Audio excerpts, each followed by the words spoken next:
கர்த்தர் நல்லவர், அவர் கிருபை என்றும் உள்ளது. மற்றும் ஒரு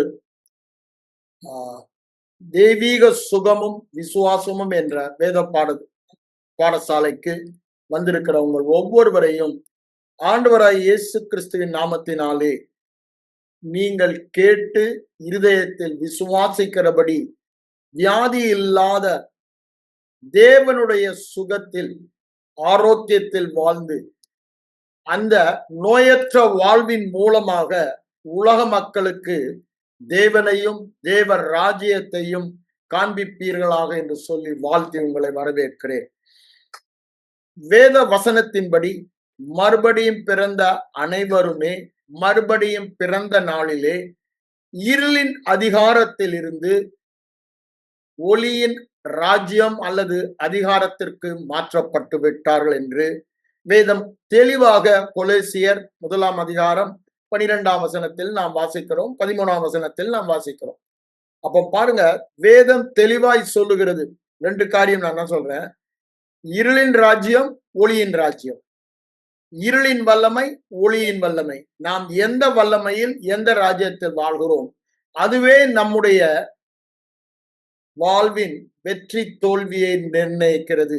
ஆனால் தேவனுடைய பார்வையிலே நான் மறுபடியும் பிறந்த நாளிலே புது சிருஷ்டியாகி தேவர் ராஜ்யத்துக்குள் வைக்கப்பட்டு தேவர் ராஜ்யம் நம்முடைய ஆவியிலே வந்தது என்று வேதம் சொல்லுகிறது. அந்த தேவர் ராஜ்யத்தில் வியாதி இருக்க முடியாது. பரலோக ராஜ்யத்தில் வியாதி இல்லை, 1000 வருடம் அரசாட்சியில் வியாதி இல்லை என்று பார்க்கிறோம். ஆதியிலே தேவன் ஆதாமை சிருஷ்டித்த பொழுது அவன் வியாதி இல்லாத வாழ்க்கை வாழ்ந்தான். ஆண்டவராய் இயேசு கிறிஸ்து சுவிசேஷத்திலே வியாதி இல்லாத வாழ்க்கை வாழ்ந்து சுகமாக்குபவராய் சுற்றி தெரிந்தார். இது தெளிவாக சொல்லுகிறது நம்முடைய ஆவி மனிதன் எவ்வாறு இருக்கிறான் என்பதை நமக்கு காண்பிக்கிறது. ஆனால் இந்த ஆவி மனிதன் எவ்வாறு இருக்கிறான் என்பதை நாம் ஐம்புலன் உணர்வினால் அறிய முயற்சிக்கிறபடியினால் நாம் காண்கிற, கேட்கிற, உணர்கிற காரியங்களை மெய் என்று நினைத்து அந்த விசுவாசத்தின் அடிப்படையில், மெய் என்று சொல்லும் பொழுது சரீரத்திலே அங்கத்திலே ஒரு குறை இருக்குமானால் அதைதான் உண்மை என நினைத்து அந்த குறைவிலே வாழ்கிறோம். நாம் வேதத்திலே பார்க்கும் பொழுது கூட ஆண்டவராய் இயேசு கிறிஸ்துவின் பார்வையை பாருங்க. அங்க ஆலயத்திலே ஒரு கை சூம்பின கையுடைய மனிதன் இருப்பதை பார்க்கிறார்.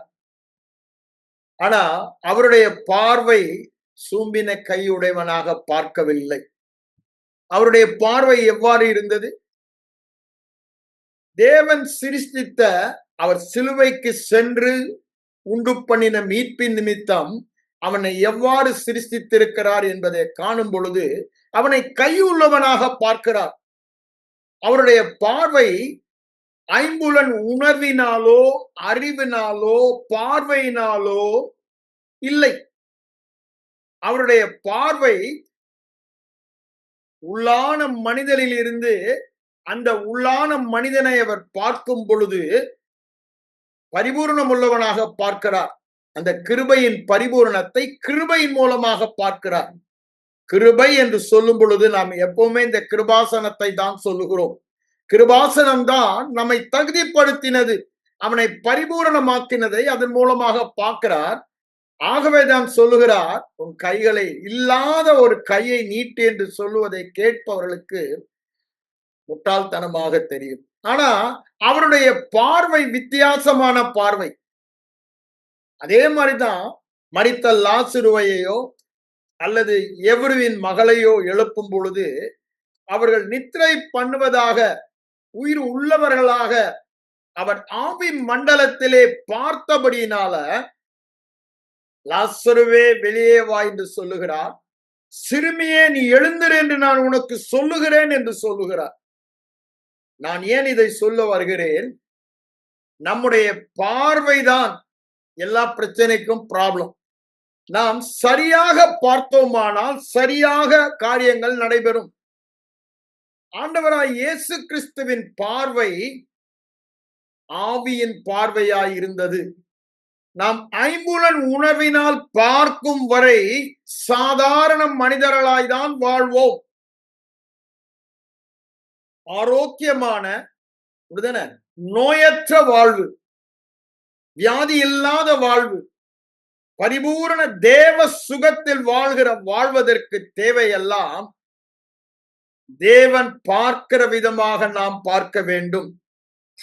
மனிதன் முகத்தை பார்ப்பான், தேவாதி தேவனோ ஆவி மனிதனாகிய இருதயத்தை பார்க்கிறார் என்று அங்கு சாமுவேலிடம் தாவீதை ராஜாவாக அபிஷேகம் பண்ணும்போது சொல்றாருல்ல, அந்த இடத்தில் நாம் அதை பார்க்கிறோம். 1 சாமுவேல் 15:7 அதை நாம் பார்க்கிறோம். அப்போ அவர் வெளித்தோற்றத்தின்படி பார்க்கவில்லை. அன்று சாமுவேல் தீர்க்கதரிசி நல்லா வாட்ட சாட்டமா உயர்ந்த அவங்க பிரதர் எல்லாம் பார்க்கும் பொழுது இவன் தான் நினைக்கிறான்.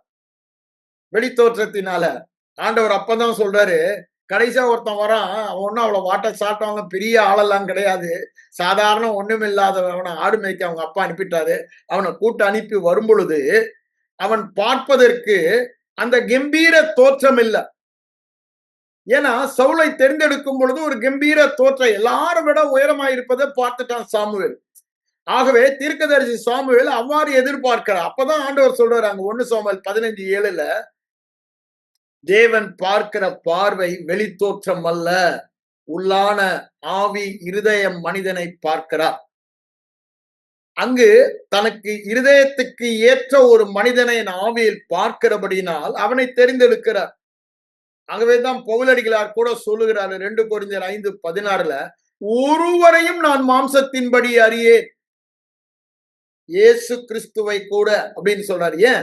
எல்லாரையும் நான் இருதயத்தை எப்படி நீங்க பார்க்க முடியும்? அவர் ஆண்டவர் பார்க்கிறாருங்க பிரதர், நீங்களும் நானும் எப்படி பார்க்க முடியும்? அதுக்குதானே வேத வசனம் கொடுத்திருக்காரு. தேவ பார்வை, வேத வசனம் என்பது தேவ பார்வை, தேவனுடைய சுவாசம், தேவனுடைய அறிவு, தேவனுடைய விசுவாசம், எல்லாமே தேவ வார்த்தை தான். அப்ப அந்த தேவ வார்த்தையில இப்போ என் வார்த்தையில நான் யார் என்பதை நீங்க கண்டுபிடிக்கலாம். நான் விசுவாசியா அவிசுவாசியா, எப்பேற்பட்ட மனிதன். அப்போ தேவனுடைய சுபாவத்தை, சாயலை, அவருடைய வார்த்தை, தேவனையும் வார்த்தையும் பிரிக்க முடியாது. அவர் உண்மை உள்ளவர் என்றால் அவருடைய வார்த்தை உண்மை உள்ளது. அவர் தவறாதவர் என்றால் அவருடைய வார்த்தை தவறாதது. அதுதான் நான் கடைந்த 2 வாரங்களை உங்களுக்கு சொல்லிக் கொண்டிருந்தேன். அப்போ பாருங்க, அந்த வார்த்தையிலே அவர் தம்மை வெளிப்படுத்துகிறார். அப்போ அந்த வார்த்தை தேவனிடத்திலிருந்து வருகிறபடியினால் நாம் எவ்வாறு இருக்கிறோம் என்பதை வார்த்தையில தான் நம்ம பார்க்க வேண்டும். வார்த்தை தான் கண்ணாடி என்று யாக்கோபு 1:25 சொல்லுவதை நாம் பார்க்கிறோம். அப்படிதானே? 2 கொரிந்தியர் 3:18 திருப்பி யாக்கோபு 1:25 அதை சொல்வதை பார்க்கிறோம். முகத்தை கண்ணாடியில பார்க்கிறது மாதிரி வார்த்தையிலே நாம் பார்க்க வேண்டும் என்று சொல்வதை நாம் அங்க பார்க்கிறோம். அப்போ நம்முடைய பார்வை வெளித்தோற்றத்தின்படி இராமல் உள்ளான ஆவி பார்வையாக இருக்க வேண்டுமானால் அது என்னன்னு சொல்லுறாரு? வேத வார்த்தையின் பார்வையாக இருக்க வேண்டும். அதுதான் ஆண்டவர் சொல்லும் போது என்ன சொல்றாரு? சரி, ஆவியானவர் சொல்லும் பொழுது 2 கொரிந்தியர் 5 6-7 அங்க வாசிக்கும் பொழுது 7 தமிழ்ல, 6 இங்கிலீஷ்ல அவர் என்ன சொல்றாரு? எப்படி நம்ம வாழ்றோமோ, நாம் ஐம்புலன் அறிவினால் வாழவில்லை அப்படின்னு தரிசித்து வாழவில்லை, விசுவாசித்து வாழ்கிறோம் என்று சொல்லுகிறார். 5:16 சொன்னதான் இங்க 5:7 பவுலடிகளார் சொல்லுவதை பார்க்கிறோம். அப்ப பாருங்க, கிறிஸ்தவ வெற்றி வாழ்க்கையின் ரகசியமே விசுவாச வாழ்க்கை என்று நாம் அநேக நேரங்களில அதை உங்களுக்கு நான் சொல்லி கேட்டிருக்கீங்க. உங்கள் விசுவாசமே உலகத்தை ஜெயிக்கிற ஜெயம். அப்ப இங்க விசுவாசம் என்று சொல்லும் பொழுது நாம் பார்க்கிற உணர்கிற காரியங்களின்படி வாழ்வது அல்ல. விசுவாசித்து வாழ்வது என்று சொல்லும் பொழுது அது என்ன வேத வசனம் சொல்லுகிறது?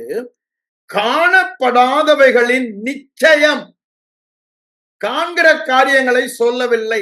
விசுவாசம் எப்பொழுதுமே காணாத காரியங்களை பார்க்கிறது. விசுவாசம் காண்கிற காரியங்களை பார்ப்பதல்ல. நம்ம சப்ஜெக்ட் வியாதி சுகம் என்கிறபடினால காண்கிறது வியாதியின் அறிகுறி, சுகத்தின் அறிகுறி அல்ல. விசுவாசம் ஒருபொழுதும் காண்கிற வியாதியின் அறிகுறியை பார்க்காது. காணப்படாத, ஐம்புலன் அறிவுக்கு எட்டாத, பார்க்க முடியாத ஆவி மண்டலத்தில் தேவன் காண்பிக்கிறவைகளை தேவ வார்த்தையில் பார்ப்பதுதான் விசுவாசம். அதனாலதான் திரும்ப திரும்ப நான் உங்களுக்கு சொல்லுவதெல்லாம் விசுவாசம் தேவனையும் தேவ வார்த்தையின் மேலும் இருக்கிற விசுவாசம் என்று சொல்லுகிறேன். வேற எதுவுமே இல்லை. It's a very strong object. தேவன், தேவனுடைய வார்த்தை ரெண்டுமே சர்வ வல்லமை. அவர் சர்வ வல்லமை உள்ளவர். அவரை போல அவருடைய வார்த்தையும் வல்லமை உள்ளது. தேவனால் கூடாதது ஒன்றுமில்லை. தேவ வார்த்தையினால் கூடாதது ஒன்றுமில்லை. வேதம் அதை தெளிவாக சொல்லுகிறது. தேவனையும் வார்த்தையும் பிரிக்க முடியாது. அப்ப பாருங்க, நாம் அந்த காரியத்தை அறிய வேண்டுமானால் எந்த ஒரு காரியத்தையும் அதை பற்றி தேவன் என்ன சொல்லுகிறார் என்று வேதத்தில் நாம் பார்க்க வேண்டும். அப்படி வேதத்துல பார்க்கலனா அவனுக்கு விடை காலத்து வெளிச்சம் இல்லை என்று சொல்லுகிறார். அப்படிதானே? நீங்க ஏசாயா 8ஆம் அதிகாரம் 20ஆம் வசனம் நினைக்கிறாங்க சொல்றாரு, சாட்சி ஆகமத்தை கவனிக்க வேண்டும். ஏன்? அதுதான் நமக்கு கரெக்டா நம்மை குறித்து சாட்சி சொல்லுகிறது. ஏசாயா 8 எடுங்க. 8 அங்க என்ன சொல்றாரு? 20ல வேதத்தையும் சாட்சி ஆகமத்தையும் கவனிக்க வேண்டும். இந்த வார்த்தையின்படி சொல்லாவிட்டால், இந்த வார்த்தையின்படி சொல்லாவிட்டால் அவர்களுக்கு விடிய காலத்து வெளிச்சம் இல்லை என்று சொல்லுகிறார். அப்ப பாருங்க, தேவ வார்த்தையில தான் வெளிச்சம் இருக்கிறது. அங்க சங்கீதக்காரன் சொல்றான், 119ஆம் சங்கீதம் 105ஆம் வசனத்துல, உம்முடைய வசனம் பாதைக்கு தீபமும் வெளிச்சமுமாய் இருக்கிறது என்று சொல்லுகிறான். அவனுக்கு தீபமும் வெளிச்சமாய் இருப்பது தேவனுடைய வார்த்தை என்று சொல்லுகிறான். அதே 119 சங்கீதம் 130ஆம் வசனம் வரும் பொழுது என்ன சொல்லுகிறார்? அது பிரசித்தம் வெளிச்சம் தருகிறது. அந்த பிரசித்தம் வெளிச்சம் தான் சாதாரண மனிதனை தேவனாக வாழ்கிற தேவ ஞானத்தை அவனுக்கு கொடுக்கிறது என்று சொல்லுகிறார். அதேதான் சங்கீதம் 19:7-8 சொல்லலாம். அது கண்களை தெளிவிக்கிறது என்று சொல்லுகிறார். சங்கீதம் 19 எடுங்க. அங்க அதை சொல்லுவதை தெளிவாக பார்க்கலாம். என்ன சொல்றார் பாருங்க. 7ஆம் வசனமும் 8ஆம் வசனத்திலும் அதை நம்ம பார்க்கிறோம். கர்த்தருடைய வேதம் குறைவற்றது, ஆத்துமாவை உயிர்ப்பிக்கிறதுமா இருக்கிறது. அவருடைய சாட்சியாகமா தானே, அது சத்தியமும் ஞானியாக்குகிறதுமா, பேதையை ஞானியாக்குகிறதுமா இருக்கிறது. அவை செம்மையானவைகள், இருதயத்தை சந்தோஷிப்பிக்கிறது, தூய்மையும் கண்களை தெளிவிக்கிறதுமாய் இருக்கிறது. இதெல்லாம் ரொம்ப முக்கியமான வசனம். இந்த ரெண்டும் அப்படியே நம்ம சொல்லி சொல்லி இங்க என்ன சங்கீதக்காரனுக்கு என்ன விசுவாசமோ அந்த விசுவாசம் நமக்கு வரணும்னா திரும்ப திரும்ப சொல்லணும். இந்த வேத வார்த்தை குறைவற்றது, எந்த பகுதியிலும் எந்த குறைவுமே இல்லாதது. என் ஆத்துமாவை அது உயிர்ப்பிக்கிறது. இது தேவன் தரும் சாட்சி. ஆகவே இது சத்தியம். தேவன் தரும் சாட்சி. ஏத்தியருக்கு வர பண்ணின வியாதியை உங்களுக்கு வர பண்ணேன். ஆகவே இது சாட்சி. இதில் குறைவே இல்லை. இதுதான் என்னுடைய ஆத்துமாவை உயிர்ப்பிக்கிறது, மனதை புதுப்பிக்கிறது. இது தேவனுடைய சாட்சி. நானே உன் பரிகாரியாகிய கர்த்தர், நானே உன்னை சுகமாக்குகிற யெகோவா. இது என்ன? சத்தியம். தேவன் கொடுக்கும் சாட்சி. தேவன் கொடுக்கும் சாட்சி, தேவனுடைய சத்தியம், இதுதான் என்னை வியாதி இல்லாத ஞானம் உள்ளவனாக வாழ்கிற வாழ்க்கை வாழ வைக்கிறது. அதுதான் என்னையா இப்போ ஏன் அவர் அங்க ஃபூல்ஸ்ன்றார்? நான் போன தடவை உங்களுக்கு சொன்னேன், சங்கீதம் 107ல அங்க 17ஆம் வசனம் வரும் பொழுது நிர்மூடர், அவங்க வியாதியில வாழ்றாங்கன்னா நிர்மூடர் என்று சொல்லுகிறார். காரணம் என்ன? சுகமாக வாழ்கிறதற்கு அவர்களுக்கு சுகமாக்கும் உடன்படிக்கை இருக்கிறது. ஆபிரகாமோடு பண்ணின உடன்படிக்கை அவர்களுக்கு இருக்கிறது. ஆனா தங்கள் உடன்படிக்கையிலே அவர் ஏற்கனவே அவங்களுக்கு நானே உன் பரிகாரியாகிய கர்த்தர், உன்னை சுகமாக்கும் யெகோவா, யெகோவா ரஃபா, யெகோவா ரஃபா, சுகமாக்கும் யெகோவா, ஏத்திற்கு வர பண்ணின வியாதியை உனக்கு வர பண்ணேன் என்று சொல்லி இருக்கிறார். அப்போ அந்த வார்த்தை தேவன் கொடுக்கிற சாட்சி, அது சத்தியம். அத அவங்க விசுவாசிக்கல, அசட்டை பண்ணினார்கள். இச்சிக்கப்படத்தக்க சுதந்திரம் என்ன? வியாதி இல்லாத வாழ்க்கை. இன்னைக்கு அதுதான் இச்சிக்கப்படத்தக்க சுதந்திரம். அங்க 106ஆம் சங்கீதத்துல சொல்றாரு, 24 வசனம் நினைக்கிறாங்க, சொல்லுவாரு, அவர்கள் அசட்டை பண்ணினார்கள். அது வேணா எடுத்து நான் உங்களுக்கு வாசித்துறேன். 106:24ல அவருடைய வார்த்தையை விசுவாசியாமல், இச்சிக்கப்பட தேசம் என்ன? ஆசீர்வாதங்கள் நிரம்பின தேசம் என்று ஆண்டவர் அங்க உபாகம் முழுவதுமா சொல்றாரு கானானை பற்றி. அதை அசட்டை பண்ணினால காலேப் யோசுவா தவிர ஒரு பயலும் அவங்க சந்ததி போச்சு. அவங்க யாரும் அத இன்னைக்கு அதுதான் நடக்குது. வியாதி இல்லாத ஒரு வாழ்க்கை தேவன் நமக்கு சுதந்திரமாக, அவருடைய பிள்ளைகளின் சுதந்திரமாக, பிள்ளைகளின் அப்பமாக, அவருடைய உடன் வாரிசின் சுதந்திரமாக கொடுத்திருக்கிறார். ஆனா அந்த வார்த்தையை விசுவாசியாமல், இங்க அங்க நான் அந்த 107ல பாருங்க, அங்க அந்த பக்கத்துல இருக்கிற அதையும் நான் வாசிடுறேன். அங்க என்ன சொல்றாரு பாருங்க, 17ஆம் வசனத்துல, நிர்மூடர் நோய் கொண்டு ஒடுங்கி போனார்கள். நிர்மூடர். அப்புறம் தான் வார்த்தை அனுப்பின பாருங்க. ஏன் தங்களுக்கு கொடுக்கப்பட்ட பாக்கியம் என்ன? ஐயா, எனக்கு ஒரு சொத்து கொடுக்கப்பட்டு இருக்கிறது. என்ன சொத்து? எங்க அப்பா புது குடும்பத்துல நான் பிறந்தேன். இந்த புது அப்பா எனக்கு கொடுத்த சொத்து என்னுடையதெல்லாம் உன்னுடையதுன்னாரு. அப்ப என்ன சொத்து கொடுத்திருக்காருங்க? தேவ சுகம், அவருடைய சுகத்தை எனக்கு கொடுத்திருக்கிறார்.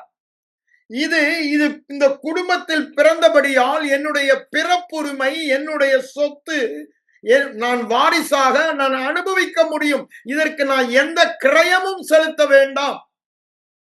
பிள்ளையின் அப்பம் அந்த குடும்பத்தில் பிறந்தபடினால.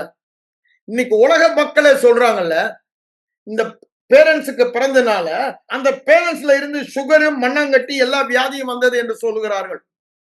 ஆனா நீங்களும் நானும் பிறந்தது அழிவில்லாத வித்தாகிய மாசற்ற தேவனுடைய வார்த்தையினாலே, தேவ வித்தினாலே பிறந்தவர்கள், தேவ குடும்பத்தில் தேவ பிள்ளைகளாக. அப்போ நம்முடைய தகப்பனுடைய வித்து நம்மில் இருக்கிறது. என்ன வித்து? வியாதியே இல்லாத சுகம். நாம் மனுஷர்களால் பிறந்தவர்கள், சரீர பிரகாரமாக, ஆவியிலே நாம் பிறந்தது தேவனால் பிறந்தவர்கள். அததான் அவர் அங்க சொல்ல வருகிறார், நிர்மூடர் என்று சொல்லுகிறார். நான் ஏன் இதை சொல்ல வந்தேன்னா, அங்க சங்கீதம் 18 நாம வாசித்து கொண்டிருந்தோம். அங்க என்ன சொல்றாரு பாருங்க, தூய்மையும் கண்களை தெளிவிக்கிறதுமாய் இருக்கிறது. இதெல்லாம் நான் அறிக்கை பண்ண சொல்றேன் திரும்ப திரும்ப. 7ஆம் வசனம் சொல்றாரு, குறைவற்றது. எனக்கு என்ன தேவையோ அவையெல்லாம் சந்திக்க இந்த வேத வசனம் போதுமானதாக இருக்கிறது. சுகம் வேண்டுமா? சுகத்தை கொடுக்க இது போதுமானது. அதுல எந்த குறையுமே இல்லை சுகத்தை கொடுப்பதற்கு. அது மாதிரி எல்லா பகுதியிலும் அது குறைவற்றது. அதனாலதான் மரியாள்கிட்ட என்ன சொல்றாரு, தேவையானது ஒன்றே ஒன்று. மார்த்தாலே மார்த்தாலே, தேவையானது ஒன்றே ஒன்று. மரியாள் தன்னை விட்டு எடுபடாத எது? இந்த வேத வசனத்தை கேட்பது, தேவனுடைய வார்த்தையை கேட்பது. அத சொல்லிட்டுதான் இங்க என்ன சொல்ற பாருங்க, அது தேவன் சொல்லுகிற சாட்சி, அது தேவனுடைய சத்தியம். அப்போ யாத்ராகமம் 15 அவர் சொன்னத நம்ம எப்படி யாத்ராகமம் 15 எடுத்துருங்க. அங்க என்ன சொல்றார் பாருங்க. 26ஆம் வசனத்துல சத்தத்தை கவனமாய் கேட்டு செம்மையானதை செய்து செவி கொடுத்து கை கொண்டால் பழைய உடன்படிக்கை. நான் ஏத்தருக்கு வரப்பண்ணின வியாதிகளில் ஒன்றையும் உனக்கு வரப்பண்ணேன், நானே உன் பரிகாரியாகிய கர்த்தர். ஐயா, இப்படி சொல்லும் பொழுது அங்க தவறாத மனுஷனே இல்லை, எல்லாரும் தவறுற மனுஷங்களா இருந்தாங்க வேதமே சொல்லுது. ஆனா அவங்க ஏத்த விட்டு புறப்படும் பொழுது பஸ்கா அந்த ரத்தத்தினாலே அவர்கள் விளக்கப்பட்டார்கள். அவன் கடந்து சென்றான். அந்த பஸ்காவுடைய ஆட்டுக்குட்டியின் சரீரம் ரத்தம் அவர்களுக்கு பாதுகாப்பு தந்ததை நாம் பார்க்கிறோம். அப்போ அவர்கள் தவறும் பொழுதும் அன்னைக்கு அங்க அவ்வளவு பேர், அதாவது ஏத்தியருக்கும் இஸ்ரவேலருக்கும் வித்தியாசத்தை காண்பிக்கிறார். நீங்க யாத்திராம் 8-12 வரைக்கும் பல வித்தியாசத்தை, இங்க இருள் அங்க இருள் இருக்காது, இங்க எல்லாம் பேனும் வண்டும் வரும், அங்க இருக்காது, வித்தியாசத்தை காண்பிக்கிறார்.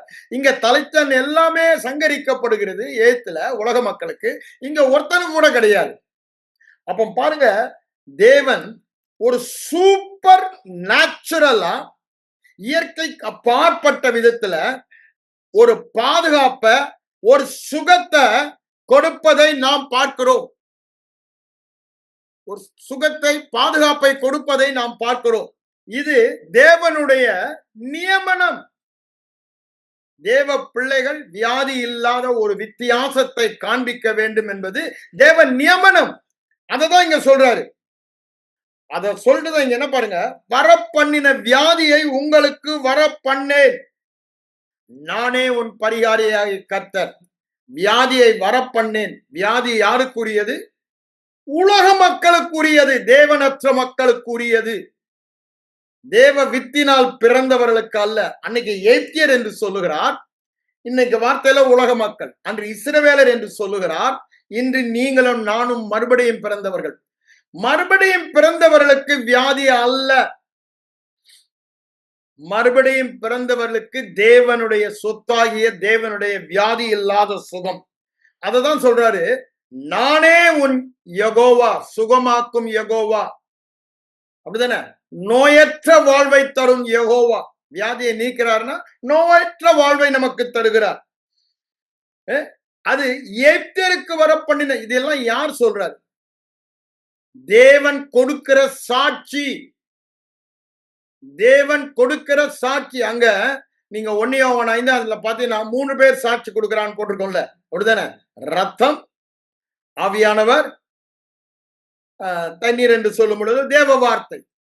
இந்த 3மே நம்மை குறித்து இன்று சாட்சி கூறுவது. சிலுவையில் சிந்தின ரத்தம் நன்மையானவைகளை பேசுகிறது. இவன் வியாதியோடு வாழ வேண்டியவன் அல்ல, இவன் ஏற்கனவே சுகமானவன் என்று சொல்லுகிறது. ஆவியானவன் நம்முடைய இருதயத்தில் ஆவியிலே அந்த சாட்சியை நமக்கு கொடுக்கிறார். வேதம் அதை தெளிவாய் சொல், வேத வார்த்தை நமக்கு தெளிவான சாட்சி கொடுக்கிறது. ஆகவேதான் நீங்க என்ன சொல்லுகிறார் பாருங்க, வேதம் குறைவற்றது, அது உயிர்ப்பிக்கிறது, அது கர்த்தருடைய சாட்சி, அது கர்த்தருடைய சத்தியம், அது பேதையை கூட ஞானியாக்கி. ஞானி என்ன?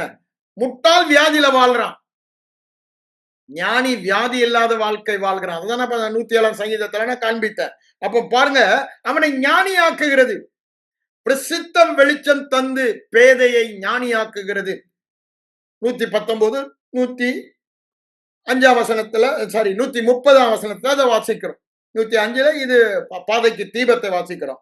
அடுத்தது என்ன சொல்ற பாருங்க, அது செம்மையானது, இருதயத்தை சந்தோஷிப்பிக்கிறது, அது தூய்மையானது, கண்களை தெளிவிக்கிறதுமாய் இருக்கிறது. அது கண்களை தெளிவிக்கிறதுமாய் இருக்கிறது. அங்க சங்கீதக்காரன் ஜெபம் பண்றான், சங்கீதம் 13ல, நான் மரண நித்திரை அடையாதபடி என் கண்களை தெளிவாக்கும் என்று சொல்லுகிறார்.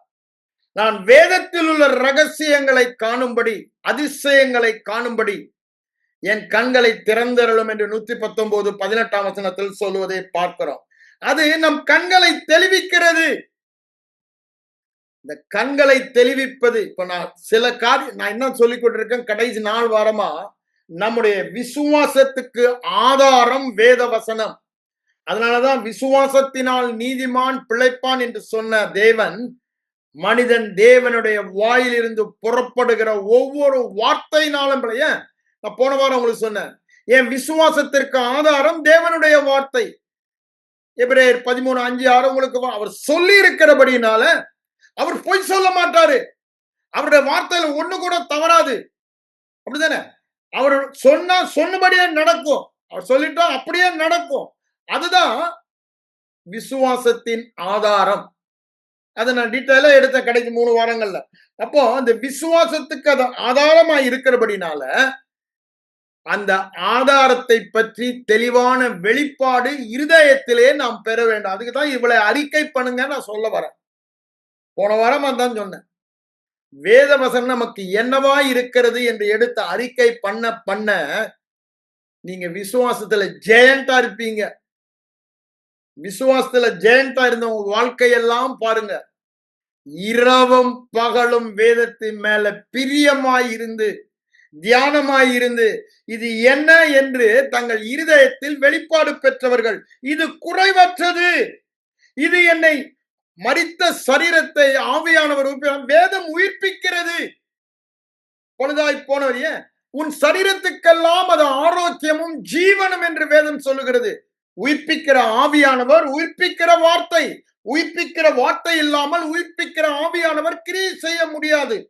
அதுதான் இங்க என்ன சொல்றாரு பாருங்க, உயிர்ப்பிக்கிறது அது தேவனுடைய சாட்சி, தேவன் சொல்லும் சத்தியம், ஞானியாக்கி சுகமாக வாழ வைக்கிறது. அது செம்மையானது, இனரண்ட். போன வாரமே சொன்னேன், அதை கொஞ்சம் கூட மிஸ்டேக் முடியாது. அது இருதயத்தை அதை சாப்பிட்டா அவ்வளவு சந்தோஷம் உண்டாகும். அது கர்த்தருடைய கற்பனை. எப்படி நம்ம உணவை சாப்பிட்டு ஒரு சந்தோஷமோ, ஆவி மனிதனுக்கு உணவு தேவனுடைய வார்த்தை. அவ்வளவு சந்தோஷம் உண்டாகும், அவ்வளவு ஒரு சமாதானம், ஒரு உறுதி, ஒரு நிச்சயம் உண்டாகும். அது என்னவா? தூய்மையானது, இட்ஸ் பியூர், இனரண்ட். கண்களை தெளிவிக்கிறதுமாய் இருக்கிறது. கண்களை தெளிவிக்கிறதுமாய் இருக்கிறது. இந்த வேத வசனம் என் கண்களை தெளிவித்து, எந்த கண்ணு? சரீர கண் இல்ல, இதய கண்களை தெளிவித்து தேவன் பார்க்கிற விதமாக என்னை பார்க்க வைக்கிறது. அதுதாங்க வேதவசனம். இது ஒண்ணு நீங்க நல்லா வேதவசனத்தை குறித்து அநேக காரியங்கள் சொல்லலாம். அதுதான் நமக்கு சுதந்திரத்தை தருகிறதுன்னு.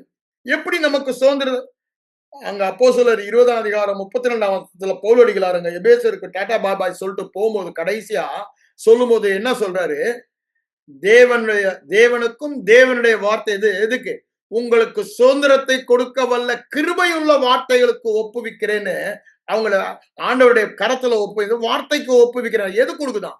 கிருபையுள்ள வார்த்தைகள் சுதந்திரத்தை தருகிறது என்று சொல்லுகிறார். இந்த கிருபையுள்ள வார்த்தைகள் நமக்கு சுதந்திரம். என்ன சுதந்திரம்? வியாதி இல்லாத, நோயற்ற, ஆரோக்கிய தேவனுடைய வாழ்வு. அந்த வாழ்வு வாழ்வதற்கு வேத வசனம் நமக்கு கிருபைன் என்று சொல்லும் பொழுது அவர் நமக்காக செய்து முடித்த காரியங்களை சொல்லுகிற கிருபையின் சுவிசேஷத்தை அங்கு சொல்லுகிறார். அதுதான் இங்க என்ன சொல்ற பாருங்க. அதுதான் நம் கண்களை தெளிவித்து, கண்கள் தெளிவிக்கப்படாதபடினால்தான் சுதந்திரத்தை அனுபவிக்கல. ஏன் சுதந்திரத்தை அனுபவிக்கல? ஏன் வியாதி இல்லாத வாழ்க்கை வாழல? கண்கள் தெளிவிக்கப்படவில்லை. ஏன் கண்கள் தெளிவிக்கப்படல?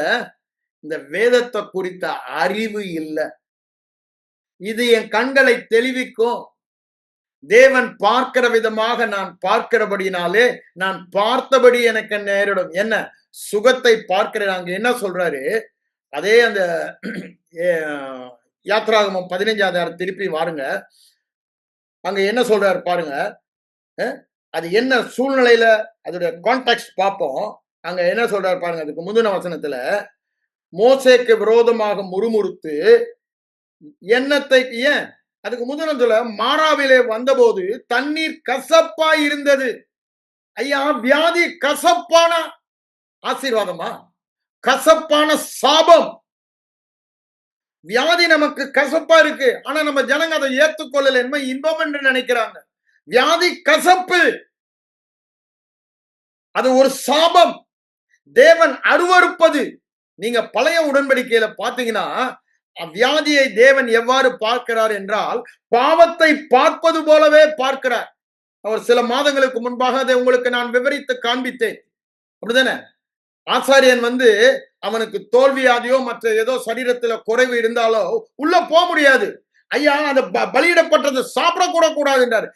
பாவத்தை வெறுப்பது போல வியாதியையும் தேவன் பார்க்கிறார், வெறுக்கிறார். அருவருப்பு, அது கசப்பானது. நமக்கும் அதே attitude. How God sees sickness. ஏன் பாருங்க, சுவிசேஷத்துல அது ஓய்வுனாலோ கட்டளையை மீறதோ மீறலையோ அந்த வியாதியை பார்த்ததான் அதை துரத்தாம விட மாட்டாரு, அதை சுகமாக்காம அவர் அங்கிருந்து போக மாட்டாரு. ஏன்? தேவன் பாவத்தை வெறுப்பது போல வியாதியையும் வெறுக்கிறார்னா அப்ப நாமும் அப்படிதான். அது கசப்பானது, கசப்பான வியாதி. அதுதான் இங்க சொல்றாரு பாருங்க, கசப்பா இருந்தது. அந்த வியாதியினால் அவங்க சுகமா வாழ முடியாது இருந்தது. ஆகவே அவங்க என்ன பண்ணாங்க? அதுக்கு மாறா என்று பெயரிட்டார்கள். மோசேக்கு விரோதமாக முறுமுறுக்கிறாங்க. மோசே கர்த்தரை நோக்கி கூப்பிட்டான். ஆண்டவர் உடனே அவனுக்கு ஒரு சொல்யூஷனை காண்பிக்கிறார். என்ன சொல்யூஷன்? எதை காண்பித்தார்? ஒரு மரத்தை காண்பித்தார். அதுதான் இங்க பாருங்க, கூப்பிட்டான், ஒரு மரத்தை காண்பித்தார். அந்த மரம் தான் அவங்களுக்கு கசந்த மாறாவை மதுரமாக்கினது. அப்பதான் அங்க என்ன சொல்றாரு? ஒரு மரத்தை காண்பித்தார், அதில் தண்ணீரில் போட்ட உடனே மதுரமான தண்ணீர் ஆயிற்று. நமக்கு ஒரு மரத்தை தான் காண்பிக்கிறார், சிலுவை மரம்.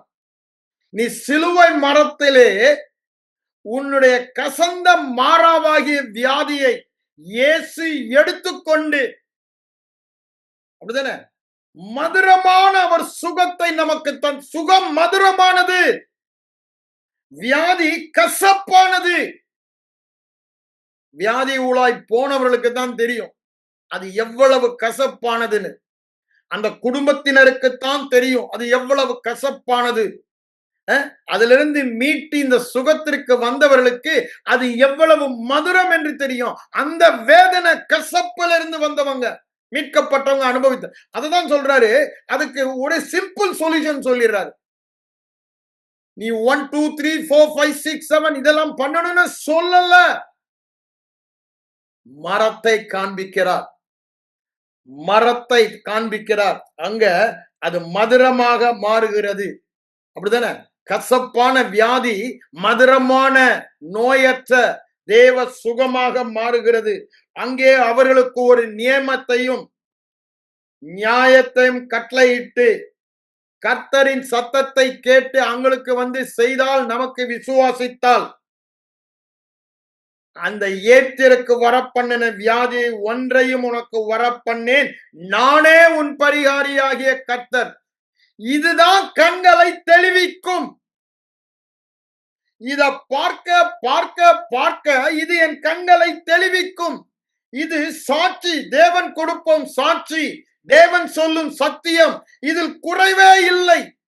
இதுல ஒண்ணு கூட தவற முடியாது. ஒரு கமா, ஒரு சின்ன, அப்படிதானே சொல்றாரு மத்தேயு 5:18, ஒரு சிறு உறுப்பு கூட தவற முடியாது என்று சொல்லுகிறார். அது தவறாததா இருக்க, அதான் ஏசாயா 34 சொல்றாரு 16ஆம் வசனத்துல, எல்லாமே ஜோடு ஜோடா இருக்கும், அது ஒன்று கூட தவறாது என்று சொல்லுகிறார். அங்க மத்தேயு 24:35 அப்படிதான் சொல்றாரு. நீ வேதம் முழுவதுமாக அதை பார்க்கலாம். வேத வசனம் ஒருபோதும் தவறாது ஆண்டவரே சொல்றாரு. யோவான் 10:34-35 வரும்போது அது தவறாததா இருக்க, தவறவே முடியாதுங்க. ஆண்டவருடைய விசுவாசம் அது. உங்க விசுவாசம் என்ன? ஆண்டவருடைய விசுவாசம், தேவ வசனம் தவற முடியாது. அததான் இங்கேயும் சொல்றாரு. சாட்சி ஆகமத்தை கவனிக்கணும்ன்றாரு. சாட்சி ஆகமம் இல்லைன்னா வெளிச்சம் இல்லைன்றாரு. அதுதான் கண்களை தெளிவிக்கிறதுன்றாரு. அதுல ஒண்ணு கூட தவறாதுன்றாரு. நீ அப்படி பார்த்தீன்னா அது அப்படியே நடக்கும்ன்றாரு. இங்க அவங்களுக்கு அப்படிதான் சொல்றாரு. அப்ப நம்ம பார்க்க வேண்டியது என்னங்க? உலக மக்களுக்கு வருகிற வியாதியை உனக்கு வர பண்ணேன். அதை பார்க்கிறதுக்கு தான் இந்த சாட்சியாகமான் தேவன் கொடுக்கிற சத்தியம். அதை பார்க்கும்போதுதான் நம்முடைய கண்கள், இருதய கண்கள் திறக்கப்படுகிறது. ஏப்திற்கு வர பண்ணின வியாதியை உனக்கு வர பண்ணேன். ஐயா, நானே உன் பரிகாரியாகிய கர்த்தர். நான் பரிகாரி என்ன? வியாதியை விளக்குகிற கர்த்தர், உன்னை சுகமாக்குகிற கர்த்தர், உனக்கு வியாதி வராமல் தடை செய்கிற பாதுகாப்பு. அப்படிதானே? இம்யூனிட்டி. நம்முடைய சரீரத்தையே அப்படித்தான் சிருஷ்டித்திருக்காரு. அதுவே ஃபைட் பண்ணி வியாதியை துரத்துற மாதிரி. அது ஆண்டோடைய சித்தத்தை காண்பிக்கிறது. பாருங்க, இது இந்த வார்த்தையிலே தான் பேதையை ஞானியாக்குகிற வெளிச்சம் இருக்கிறது. கண்களை தெளிவிக்கிறது. அப்ப நீங்க எதை பாக்குறீங்க? உலக மக்களுக்கெல்லாம் வியாதி வருது. இந்த பாஸ்டருக்கு, அந்த பாஸ்டருக்கு, எங்க தாப்பாக்கு, எங்க அம்மாக்கு, என்ன கூட பிறந்த என்னன்னு தெரிஞ்சவங்களுக்கு அதை பாக்குறீங்களா? வியாதி வரத. உனக்கு வியாதியை வர பண்ணேன் என்று சத்தியம் உள்ளவர் சொல்லுகிறாரே, சாட்சி கொடுத்து சொல்லுகிறாரே, அந்த சாட்சியை பார்க்க போறீங்களா? எதை பார்க்க போறீங்க? இதை பார்க்கும் பொழுது உங்கள் கண்கள் தெளிவடையும். கண்கள் தெளிவடைந்து தேவன் பார்க்கிற விதமாக ஆவிக்குரிய கண்கள். அதுதான பிரகாசம் உள்ள மனக்கண்களுக்காக ஜெபிக்கிறார். ஐயா, பிரகாசம் உள்ள மனக்கண்களுக்கு நீங்க ஜெபிக்கிறது கரெக்ட். ஆனா வேத வசனத்தை நீங்க தியானிக்கலன்னா, தியானிக்கும் பொழுதுதான் அந்த பிரகாசம் உள்ள மனக்கண்கள் உங்களிலே வேலை செய்யும். அததான் இங்க நான் சொல்ல வருகிறேன். அது கண்களை தெளிவிக்கிறது. ஆவியானவர் தான் இந்த வேத வசனத்திலே வெளிச்சம் தருகிறார். எதுல வெளிச்சம் தருகிறார்? வேத வசனம் இருதயத்தில் இருந்தால்தான் வெளிச்சம் தர முடியும். அங்க என்ன சொல்றாரு? பிலிப்பியர் 2ஆம் அதிகாரம் 14-15 வாசித்து பாருங்க. அங்க என்ன சொல்றாரு? கோணலும் மாறுபாடுமான சந்ததியின் நடுவிலே ஜீவ வசனத்தை பிடித்துக் கொண்டு சுடர்களைப் போல பிரகாசிக்கிற நீங்க, நான் சொல்றேன், வியாதியும் நோயும் நிறைந்த உலகத்திலே இந்த வசனத்தை 15, 25, 26 வசனத்தில் சொல்லப்பட்டபடி அவரே, நானேன்னு சொல்லுகிறாரே, யெகோவா வியாதியை நீக்குகிற தேவன், என்னை குணமாக்குகிற தேவன் என்ற ஜீவ வசனம். இது வீணும் வியர்த்தம் அல்ல. அங்க உபாகமம் 32 சொல்றாரு. 46, 47 வசனம் வாசி பாருங்க. வீணும் வியர்த்தம் அல்ல, அது ஜீவனாயிருக்கிறது. அதேதான் நீதிமொழிகள் 4:22 சொல்றாரு. கண்டுபிடிக்கிறவர்களுக்கு உடலுக்கெல்லாம் ஜீவனம் ஆரோக்கியமே. எவ்வளவு இடத்துல சொல்றாரு. அததான் இங்க சொல்றாரு. அப்ப யோசித்து பாருங்க, ஏன் வியாதியோடு வாழறோம்? இன்னும் என் கண்கள் தெளிவிக்கப்படல. ஏன் கண்கள் தெளிவிக்கப்படல? வேத வசனம் தான் சத்தியம். அது தேவன் கொடுக்கிற சாட்சி. அதுதான் என் கண்களை தெளிவிக்கிறது என்ற அறிவு இல்லாதபடினால எதையோ நாடி தேடி ஓடிட்டு இருக்கோம். நான் அவர்களை குணமாக்குகிற கர்த்தர் என்று அவர்கள் அறியாமற் போனார்கள். ஓசியா அங்க புலம்புகிறான். யோசியா 11:3. அவன் வியாதியை கண்டதும் ஆரோப் ராஜாவுக்கு ஆள் அனுப்புறான். எங்கெங்கயோ ஓடுறாங்க. நான் உங்க ஏன் ஆண்டவர் ஒரு நாள்ல பேசினா, நான் சொல்லியிருக்கேன். அதை திரும்ப நான் சொல்லி நேரத்தை எடுக்க விரும்பல. என் மகனுக்கு வியாதி இருக்கும் பொழுது எல்லா டாக்டர்ட்டையும் ட்ரை பண்ணிட்டு கடைசியா அப்போலோ சென்னைக்கு வரேன், தூத்துக்குடியில இருந்து. அவர் கை விட்டார் என்ன டாக்டர். நான் ஒண்ணுமே பண்ண முடியாதுப்பா, அவன் ஹார்ட் டோட்டலி டேமேஜ், அவன் வாழ்நாளெல்லாம் ஒரு ஹேண்டிகேப் பாயா தான் இருப்பான், ஒண்ணுமே பண்ண முடியாது, வேணா அவன் உயிர் பிச்சைக்கு நான் வந்து போன் டிரான்ஸ்பிளான்ட் பண்ணி அவனுக்கு பிளட் ஃபார்மேஷனுக்கு வழி பண்ணிடுறேன், அவன் உயிரோட வாழ்வான், அவ்வளவுதான் செய்ய முடியும், அதுக்கு மேல பண்ண முடியாதுன்னாரு. நான் அப்படியே மனது உடைந்தவனாக ஆசிரியர். நம்ம ஆண்டவர் எப்பொழுதுமே மனது ஒழுக்கம் உள்ளவர், கிருபை உள்ளவர், இரக்கம் உள்ளவர், மன்னிக்க தயை பெருத்தவர். என்ன பண்ணாரு என்ற பேசினாரு. இந்த வசனம் தான், கிளையாத்தில் பிசின் தைலம் இல்லையோ ரணவை. அப்படியே அப்போ நான் அது குழம்பி போய் என்னுடைய தலைவர்கிட்ட போகும் பொழுது அங்க ஆண்டவர் இது சொல்றாரு, நான் உன் பரியாரியாக. அங்க ஜெபத்துல சொல்றாரு, நான் எப்போதும் உன் கூட இருக்கேன், நான் வியாதியை நீக்குகிற கர்த்தர். அந்த வியாதியை உனக்கு வர பண்ணாதபடி தடை பண்ணுகிற கர்த்தர். ஆனா உனக்கு இத நீ பார்க்காம எதையோ பார்த்துக்கிட்டு இருக்க. இதுதான் உன் கண்களை தெளிவித்து அந்த வியாதியை வாழ வைக்கும். நீ அதை பார்க்கலன்னாரு. அப்புறம் தான் அத நீதிமொழிகள் 4:20-22 ஸ்டெப்ஸ் அப்படியே அப்பாயிண்ட் பண்ணி பார்த்து, அது என் கண்களை விட்டு பிரியாதிருந்து என் இருதயத்தின் மையத்திலே காத்து கொண்டு அதை கண்டுபிடிக்கும் பொழுது என் மகனுடைய சரீரத்துக்கெல்லாம் ஆரோக்கியம். அது எங்க போச்சுங்க? சயின்ஸ் சொல்லுது, ஹார்ட் மசில் டேமேஜ் ஆயிடுச்சுன்னா அது திருப்பி ரிப்பேர் ஆகாது. மீதி மசில் மாதிரி கிடையாது, ரீஜெனரேட் ஆகாது. ஆனா எங்க ஆண்டவருடைய வார்த்தை இந்த சயின்ஸ் வல்லமையை விட மேலான வல்லமை. அது உயிர்ப்பிக்கிற வல்லமை, அது உயிர்ப்பிக்கிற வல்லமை, அது ஜீவன் தருகிற வல்லமை, அது சிருஷ்டிக்கிற வல்லமை உள்ள வார்த்தை. அந்த வார்த்தை அவனுக்கு அங்க தந்ததை பார்க்கிறோம். ஏன் அததான் அவர் இங்க என்ன சொல்றாரு? ஒரு வியாதியும் உனக்கு வராது, எல்லா வியாதியும் விளக்குவேன், வராம நான் தடை பண்ணுவேன். நான் உன் டாக்டர், நான் உன் டாக்டர். ஐயா, தேவாதி தேவனே என் டாக்டரா? இப்ப நீங்க போறாங்க, இவன் சாதாப்பா எம்பிபிஎஸ், இவன்லப்பா எம்டி, இவன் சூப்பர் ஸ்பெஷாலிட்டி எம்டி படிச்சிருக்கான் இந்த பர்டிகுலர் வியாதிக்கு அப்படின்னு. அதுல ஸ்பெஷல் போயிட்டே இருக்குது. இன்னைக்கு சயின்ஸ்ல பாத்தீங்கன்னா, ஒரு காலத்துல எம்டி தான் நாங்க, அப்புறம் சூப்பர் ஸ்பெஷலுக்கு சூப்பர் ஸ்பெஷல்னு 50 வயசு வரைக்கும் படிச்சுக்கிட்டே தான் இருக்காங்க டாக்டர்ஸ். ஏன் அவ்வளவு ஒன்னொன்னுக்கும் ஒரு ஸ்பெஷாலிட்டி கொண்டு வந்திருக்காங்க. ஆனா எல்லா சூப்பர் ஸ்பெஷலுக்கும் ஸ்பெஷலு மனித சரீரத்தை சிருஷ்டித்த தேவன். நான் தான்டா சூப்பர் ஸ்பெஷல் டாக்டர், என்னை விட்டு எங்கேயோ அலைகிறேன். அன்னைக்கு தான் கண்ணு திறந்தாரு. அன்னைக்கு ஆண்டவரை சார்ந்து கொண்ட என் கண்கள் தெளிவிக்கப்பட்டது. அந்த நீதிமொழிகள் 4:20-22 அந்த ஸ்டெப்ஸை ஃபாலோ பண்ண என் கண்கள் தெளிவிக்கப்பட்டது. கண்கள் தெளிவிக்கப்பட்டபடினால என்னான உடலுக்கெல்லாம் ஆரோக்கியத்தை பார்க்க முடிஞ்சு என் மகன் வாழ்க்கையில. யோசித்து பாருங்க. இப்ப கூட நான் யோசித்து பாக்குறேன், எத்தனை பேர் பிள்ளைங்க ஹேண்டிகேப்டா இருக்கிறத பார்க்கும் பொழுது, இந்த ஒரு கண்கள் தெளிவிக்கப்பட்டிருந்தா அவங்க அப்படி இருந்திருக்க மாட்டாங்க. இத நம்ம சொல்லல, நமக்கு போதிக்கல, பெற்ற நாம் மற்றவர்களுக்கு சொல்லல. இத கேட்கிற நீங்க ஒவ்வொருத்தரும் இந்த சத்தியத்தை உங்களால எவ்வளவு பேருக்கு சொல்லணுமோ அவங்களுக்கு சொல்லுங்க. ஏன் தேவன் நமக்கு ஒரு மேலான வாழ்க்கை வைத்திருக்காரு. ஒருவேளை புறஜாதியாரா இருந்தா இதை கேட்டு கர்த்தருக்குள்ள வருவாங்க. கர்த்தருடைய ஜனங்கள் வியாதி இல்லாம வாழ்வாங்க. அதை பார்த்து பெரிய கூட்டம் வரும். கடைசி நாட்களிலே தேவன் ஒரு மகிமை உள்ள சபையை எடுக்க வரப்போகிறார்.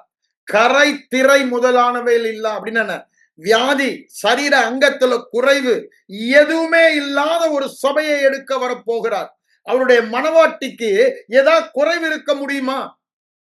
அந்த மனவாட்டியை எடுக்கத்தான் அவர் வரப்போகிறார். அப்ப பாருங்க, நான் முழுமையா விசுவாசிக்கிறேன், இந்த கடைசி நாட்களில there is going to be a supernatural என்ன சுகம் நமக்கு வரப்போகிறது தேவ ஜனங்களுக்கு.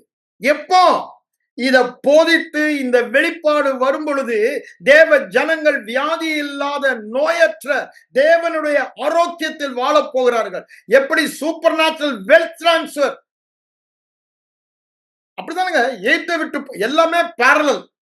எய்த்தை விட்டு புறப்பட்ட போது அவர்கள் கோத்திரங்களில் பலவீனப்பட்டவன் ஒருவனும் இருந்ததில்லை. நாங்க 105 சங்கீதம் 37 வசனத்துல வாசிக்கிறோம்.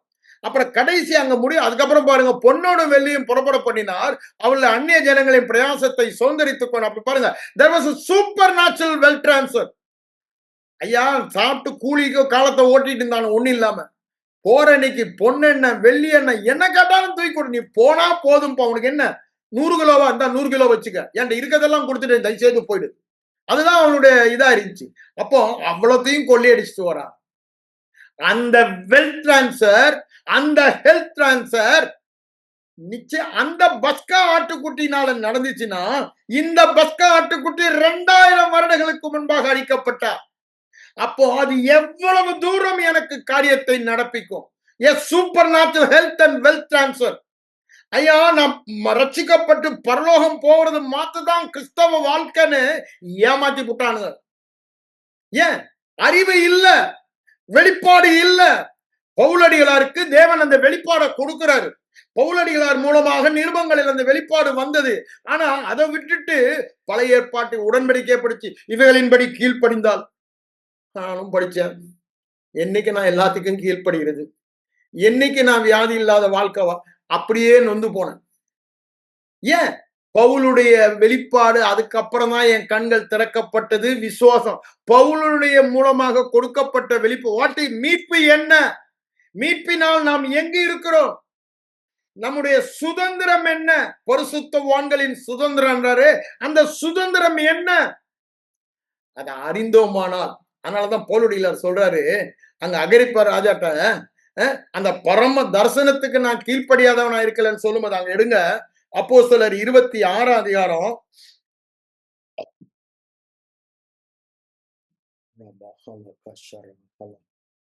18 வசனத்தை எடுங்க. அங்க என்ன சொல்றாரு பாருங்க. எதுக்கு அவர் ஆண்டவர் தெரிந்து கொண்டாரா? உன்னை ஊழியக்காரனா ஏற்படுத்துறேன், என்ன சொல்றாரா? காண்பிக்கிற போகிறவளையும் காண்பித்தவர்களையும் கண்டவர்களையும் காண்பிக்க சாட்சியாக சொல்றதுக்கு. அவன் 3ஆம் போய் எல்லா காரியங்களையும் தெரிந்து கொண்டாப்ல. அவர் சொல்றாரு இங்க பாருங்க, தேவனை பற்றும் விசுவாசத்தினாலே வெறும் பாவ மன்னிப்போட நிறுத்தலைங்க. பாவ மன்னிப்பையும் அடுத்த ஸ்டெப், பாவ மன்னிப்பை பெற்றவன் யாரு? பரிசுத்தமாக்கப்பட்டவன். பாவ மன்னிப்புனா என்னங்க? அபிஹிசிஸ் அப்படின்னா பாவம் நீக்கப்பட்டவன். பாவனா அங்க பாவமே இல்லைன்னா என்ன? பரிசுத்தமாக்கப்பட்டவன். அதுதான் சொல்றேன். அடுத்த ஸ்டெப்ல பரிசுத்தமாக்கப்பட்டவருடைய சுதந்திரம் பெற்றுக்கொள்ளும்படி இருளை விட்டு ஒளியிடத்திற்கும், அதான் சாத்தான் எல்லாமே மாத்திட்டாரு, அவர் செஞ்சிட்டாரு. ஆனா அவர்கள் கண்கள் திறக்கப்படவில்லை. அந்த கண்களை திறப்பதற்குத்தான் உன்னை அனுப்புகிறேன். அந்த பரம தரிசனத்துக்கு நான் கீழ்ப்படியாமல் இல்லைன்னு சொல்லிட்டு தான் சொல்றான். அவர் ஒளியை தருகிறவர், ஒளியை வெளிப்படுத்துகிறவர் என்று. சுவிசேஷம் ஒளியை கொடுக்கிறது. கிறிஸ்துவின் சுவிசேஷம் அவருடைய முகத்தில் உள்ள அறிவாகிய சுவிசேஷத்தின் ஒளியை இருதயங்களிலே பிரகாசிக்க பண்ணினார். 2 கொரிந்தியர் 4:6 சொல்றாரு. 4:4 வரும்போது என்ன சொல்றாரு? இந்த தேவ ஜனமாகிய, அன்னைக்கு இஸ்ரவேலர் அப்படிதானே, தேவ ஜனமாகிய இன்று மறுபடியும் பிறந்த புது சிருஷ்டி அவர் சொல்லுகிற வார்த்தைய விசுவாசியாத ஒரே காரணத்தினால இந்த மத்த பையன் இருக்கான் பாருங்க, வியாதியை கொடுக்கிறவன், வியாதிக்கு காரணகர்த்தா கண்களை குருடாக்கினான். இன்னைக்கு ஏன் சபை குருடா இருக்குன்னா இத விசுவாசிக்கல. ஒரே அதான் சொல்றாரு. நீங்க எடுத்து வாசித்து பாருங்க. 2 கொரிந்தியர் 4:4 எடுத்து வாசித்து பாருங்க. அப்போ இங்க கண்களை தெளிவிக்கிறது பவுல் பிரசங்கித்த சுவிசேஷம். அதை விசுவாசிக்கணும். கண்ணு குருட்டு கண்ணு. பவுலடிகளார் ரொம்ப பேதுரு ரொம்ப நல்லா சொல்லுவார். 2 பேதுரு 1 அங்க பாத்தீங்கன்னா கண் சொருகி போன குருடன். 14-15 வருஷம் அங்க சொல்லலாம் பாருங்க. கண்ணு சொருகி போயிடுச்சான். அப்ப யோசிச்சு பாரு, கண் இருந்தும் குருடரா இருக்கிறீங்கன்னு ஆண்டவர் சொல்றாரு. இங்க பேதுரு சொல்றாரு கண் சொருகி போச்சு. கண் இருக்குது, ஆனா வேத வெளிச்சம் இல்ல, சாட்சியாகமத்தை கவனிக்கலன்னா கண் சொருகிதான் போகும். அவிசுவாசமா தான் வாழுவாங்க. அவிசுவாசத்துல இருக்கு. ஏன்? விசுவாசமா இருந்தா வேத வசனத்தை தானே தியானிப்பாங்க. இதுல விசுவாசம் இல்ல அவங்களுக்கு. இது தேவனுடைய வார்த்தை என்ற விசுவாசம் இருந்தாதானே அந்த வார்த்தை எனக்கு கிரியை செய்து இப்படி பண்ணணும் விசுவாசி. இது தேவனுடைய வார்த்தைன்னு விசுவாசிக்கல. தேவனுடைய மகத்துவங்களை அவர்களுக்கு எழுதி கொடுத்தேன், அதை அவர்கள் அந்நிய காரியமாக எண்ணினார்கள். அங்க ஓசியா சொல்றான் 4:8. அப்ப பாருங்க, அந்நிய காரியமாக எண்ணினார்கள். இது தேவனுடைய வார்த்தைங்க, அந்நிய காரியம் அல்ல. அங்கதான் திரும்ப திரும்ப சொல்றாரு இது பிரயோஜனம் இல்ல அப்படி நான் சொல்லல. இது பிரயோஜனமானது, வீணம் வியர்த்தமானது அல்லன்றாரு. அங்க ஏசாயா தீர்க்கதரிசி சொல்லும் பொழுது, நான் வீணான காரியங்களை உங்களுக்கு சொல்லலப்பா, பிரயோஜனமான காரியங்களை தான் சொல்றேன்றாரு. யோசித்து பாருங்க. 42ஆம் அதிகாரத்துல அங்க சொல்வதை நம்ம 45ஆம் அதிகாரத்துல சொல்வதை நம்ம பார்க்கிறோம். அப்ப பாருங்க, இது வீணும் வியர்த்தமானது அல்ல. ஆனா இவங்க என்ன பண்றாங்க? அந்நிய காரியமாக்கி விட்டாங்க. வேண்டாதுக்கா ஐயா, இந்த உலகத்துல தேவன் நமக்கு வைத்திருக்கிற வாழ்க்கை அற்புத வாழ்க்கை, தேவ வாழ்க்கை. அதை வாழ்வதற்கு இதுதான் ஒவ்வொரு வார்த்தையினாலும் அற்புத வாழ்க்கை வாழ்வான். ஒவ்வொரு வார்த்தையினாலும் வியாதி இல்லாத வாழ்க்கை வாழ்வான். தரித்திரம் இல்லாத, அப்படிதானே, இயற்கைக்கு அப்பாற்பட்ட ஆரோக்கியம், இயற்கைக்கு அப்பாற்பட்ட செழிப்பு, ஐஸ்வர்யம், ஆசீர்வாதம், தேவ தயவில் அவன் வாழ்வான் என்றுதான் வேதம் சொல்லுகிறது. ஏன்? இவன் தேவனால் பிறந்தவன், சாதாரணவன் அல்ல, தேவனால் பிறந்தவன். ஒன்னில்லாத அம்பானிக்கு பிறந்தவனை பாருங்க, முகேஷ் அம்பானி எப்படி இருக்கான் யோசித்து பாருங்க. நீங்களும் நானும் தேவனால் பிறந்தவர்கள். முகேஷ் அம்பானி இல்லைங்க, அம்பானி இல்ல, தேவனால் பிறந்தவர்கள். சர்வத்துக்கும் சுதந்திரவாளியால் பிறந்த அவருடைய உடன் வாரிசு. சர்வத்துக்கும் சுதந்திரவாளிகள் அப்படின்னா சர்வ சுகத்துக்கும், சர்வ தேவனுடைய சொத்துக்கும். தேவனுடையதெல்லாம் என்னுடையது. திரும்ப திரும்ப சொல்லுங்க. சொல்லலைன்னா அந்த விசுவாசம் வராது. விசுவாசம் உங்க வாயிலும் இருதயத்திலும் இருக்கணும். இருதயத்துல வார்த்தை இருக்கிறது தான் விசுவாசம். விசுவாசம் தேவ வார்த்தை தான். அந்த தேவ வார்த்தையில தான் விசுவாசம் இருக்கு. என்ன விசுவாசம்? தேவனுடைய விசுவாசம். தேவன் என்ன விசுவாசிக்கிறாரோ அதை தான் நமக்கு இங்க நம்ம எழுதி கொடுத்திருக்கிறோம். அவருடைய விசுவாசம் இது. நம்முடைய விசுவாசம் அவருடைய விசுவாசம் ஆகணும்னா அந்த வார்த்தை இருதயத்துல போகணும். என் வார்த்தை இருக்க வரைக்கும் மனித விசுவாசம் இருக்கும். தேவ வார்த்தையை இருதயத்துல வாயில பேசி இருதயத்துக்கு போனா அந்த விசுவாசம் இருதயத்தை, அதுதான் கண்களை தெளிவிக்கிறது என்று சொல்லுகிறார். அப்போ பரிசுத்தவான்களின் சுதந்திரத்தில், அப்படிதானாங்க 1:12-13 சொல்றார், கொலோசியர்ல தகுதிப்படுத்தி விட்டார். ஆனா கண்கள் தெளிவிக்கப்படல. கண்கள் தெளிவிக்கப்படல. நீங்க ரட்சிக்கப்படும் போது அந்த பகுதியில கண்கள் தெளிவிக்கப்பட்டது. நீங்க எந்த பகுதியில தேவனை வேத வசனத்தின்படி பார்த்து விசுவாசிக்கிறீர்களோ அந்தபடி உங்க வாழ்க்கையில அவரை சுகமாக்குபவராக நீங்க பார்க்கும்போது சுகமாக்குபவராக உங்களுக்கு வெளிப்படுவார். கண்கள் தெளிவிக்கப்படும். அப்படி வாழ்வீங்க. அவர் ஐஸ்வர்யத்தை சம்பாதிப்பதற்கான பலனை தருகிறவராக நீங்க பார்த்தீங்கன்னா அந்த பார்வையின்படி நீ எதை பார்க்கிறாயோ அப்படியே வாழ்வாய். அங்க சொல்றாரு ஆதியாகமம் 13ஆம் அதிகாரம் 13-14 வச்ச, நீ பார்க்கிறது எம்மட்டோ அம்மட்டும் உனக்குன்றார். நீ நடக்கிறது தெரிகிறது எம்மட்டோ, நீ பார்க்கிற பூமியை உனக்கு தருவேன்றாரு. நீ தேவனை எப்படி பார்க்கிற அப்படிதான் அவர் உனக்கு இருப்பாரு. இன்னைக்கு என்ன பண்ணிவிட்டானுங்க, வியாதி கொடுப்பவராக காண்பிச்சுட்டு வியாதி கொடுப்பவராக பார்க்கிற ஆண்டவர் வியாதி கொடுத்துட்டு எனக்கு பாடம் சொல்லி தர்றாங்க. முட்டா பயலுக பாடம் கொடுக்கறதுக்கு அப்படி இல்லைங்க.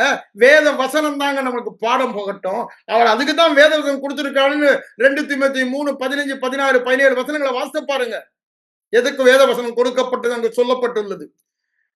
இதுல அவர் மகிமைப்படுவாரா? சுகமாகும் போதுதான் மகிமைப்படுவாரு. இது ஆசீர்வாதமா? வியாதி சாபம், கசப்பு, அது இனிமையானதா? யாருக்கு வியாதி இனிமையானது? ஒருத்தருக்கும் கிடையாது. ஆனா தப்பு கொட்டிக்கிறாங்க, சாரம் இல்லாத சாந்த பூசிக்கிறாங்க. இதுல நான் ஆண்டவரை மகிமைப்படுத்துறேங்க. ஏன்? இது அந்நிய காரியமா கண் திறக்கப்படல, வேற வார்த்தையே இல்ல. கண் சொருகி போன குருடர்கள். இது கண்களை தெளிவிக்கிறது. இது கண்களை தெளிவிக்கிறது. கண்களை தெளிவிக்கிறது. குறையற்றது. இது சத்தியம். இது தேவனுடைய சாட்சி. ஒருவன் தேவனுடைய சாட்சியை பார்க்கவில்லை என்றால் தேவனுடைய வெளிச்சம் இல்லை அவனுக்கு. அவன் பேதையாக இருக்கிறான். பேதைனா முட்டாளாக இருக்கிறான். ஞானத்தை எப்படின்னா வேத வசனம் பிரசித்தம் வெளிச்சம் தந்து பேதையை ஞானியாக்குகிறது. சொல்லிக்கொண்டே போலாம். வேதத்துல ஏகப்பட்ட வசனம் இருக்கு. தேவ வார்த்தை தான் நமக்கு ஒளியா இருக்கிறதுன்னு. அப்ப பாருங்க, ஒண்ணு ஒளி அல்லது இருள். எதுல நம்ம வாழ்றோம்? வியாதியில வாழ்றோம்னா இருள்ல வாழ்றோம். நம்ம அந்தகாரத்தின் வல்லமையில வாழ்றோம்னா வியாதியில வாழ்றோம். அப்படிதானே? ஆச்சரியமான ஒளியிடத்தில் வாழ்றோம்னா சுகத்துல வாழ்றோம். அங்க இருந்து ஆச்சரியமான ஒளியிடத்திற்கு அந்தகார ஒளியில் இருளில் இருந்து ஆச்சரியமான ஒளிக்கு நம்மை மாற்றிவிட்டார். அதனாலதான் அங்க பவுலடிகளார் கேட்கிறாரு 2 கொரிந்தியர் 6:14, இருளுக்கும் வெளிச்சத்துக்கும் ஏதா ஐக்கியம் இருக்க முடியுமா? சேர்ந்து இருக்க முடியுமா? where there is a communion between light and darkness. The power of darkness, the power of light. The power of light is living healthy. The power of darkness is living in sickness, curse. நன்றா புரிந்து கொள்ள வேண்டும். இருளின் அதிகாரத்தில் இருந்து நம்மை விடுதலையாக்கி ஒளியின் ராஜ்யத்திற்கு நம்மை மாற்று. நான் இப்ப இருக்கிறது ஒளியின் ராஜ்யம், இருளின் ராஜ்யம் அல்ல. நான் இருளின் அதிகாரத்தின் கீழே இல்ல, அங்கிருந்து விடுதலையாக்கப்பட்டவன் அந்த கல்வாரி ரத்தத்தினால. இப்போ விடுதலையாக்கப்பட்டு எங்க இருக்கேன்? ஒளியின் அதிகாரத்துல இருக்கேன். கண் திறக்கப்படல. அதெல்லாம் கரெக்ட் தான், ஆனா கண் திறக்கப்படல. கண் திறக்கப்படாத ஒரே காரணம், கண்களை தெளிவிக்கிறது. கர்த்தருடைய வேதம் குறைவற்றது, கண்களை தெளிவிக்கிறது, சாட்சியிடுகிறது. அது தேவனுடைய சாட்சி, தேவனுடைய சத்தியம். பேதையை ஞானியாக்குகிறது, வியாதி உள்ளவனை சுகமாக்குகிறது. அந்த வல்லமை தேவனுடைய வார்த்தையில் இருக்கிறது. அதை விசுவாசிப்பதற்கான விசுவாசமும் அந்த வார்த்தையிலே இருக்கிறது. ஆண்டவர் நம்முடைய கேட்கறதுல என்ன? நீ தெரிந்து கொள்ளுப்பா, தேவ வார்த்தையை தெரிந்து கொள்ளு. அங்க உபாகம் 30 சொல்றாருல, 15, 16, 17, 18 தெரிந்து கொள்ளு. அதுதான் உனக்கு ஜீவன், அதுதான் உனக்கு சுகம். நீ எதை தெரிந்து கொள்ள போற? எதை பேச தெரிந்து கொள்ள போற? எதை உன் வாயில வைக்க போற? இது உன் வாயில இருந்தா உன் இருதயத்துல இருக்கும். இருதயத்துல இருந்தா சங்கீதக்காரன் சொல்றான், நான் பாவம் செய்யாதபடி, நான் வியாதிப்படாதபடி உடைய வார்த்தையை இருதயத்தில் வைத்து வைத்தேன். அதனாலதான் 1 யோவான் 2:14 சொல்றாரு, அவர்கள் வார்த்தையை இருதயத்தில் வைத்து வைத்தபடி நான் வாலிபர்கள் பலவான்கள். யாரு? அவனிலும் அதிக பலவான் வரும் பொழுதுன்றாருல. லூக்கா 11ஆம் அதிகாரத்துல சொல்றாரு, 22ஆம் வசனம், அவனிலும் அதிக பலவான் வரும் பொழுது அப்படியே உரிந்து கொள்வானோ அவனுடைய ஆசையும் கொள்ளையடி. நீங்களும் நானும் கொள்ளையடிக்க எப்படின்னு, வியாதி உள்ளவர்களை சுகமாக்கும் போது நம்ம கொள்ளையடிக்கிறோம். அவனுடைய டெரிட்டரிக்கு போய் வெறும் பணம் மாத்திரம் அல்ல, ரட்சிக்கப்படும் அல்ல, அவனை கொள்ளையடிக்கும். வியாதி உள்ளவர்களை சுகமாக்கும் பொழுது கொள்ளையடிக்கிறோம். அதிலும் பலவான். ஏன் அதிலும் பலவானா? இங்க என்ன சொல்றாரு? வேத வசனத்தை இருதயத்தில் வைத்து. அதனால்தான் ஆண்டவரும் சொல்றாரு லூக்கா 11:28 யாரு பாக்கியம்? அங்க ஒரு லேடி சொல்றான், இயேசுவானவரை கற்பம் தரித்த கற்பமும் அவங்கள போஷித்த அந்த அம்மா பாக்கியவான் சொல்லும் பொழுது அவர் என்ன சொல்றாரு?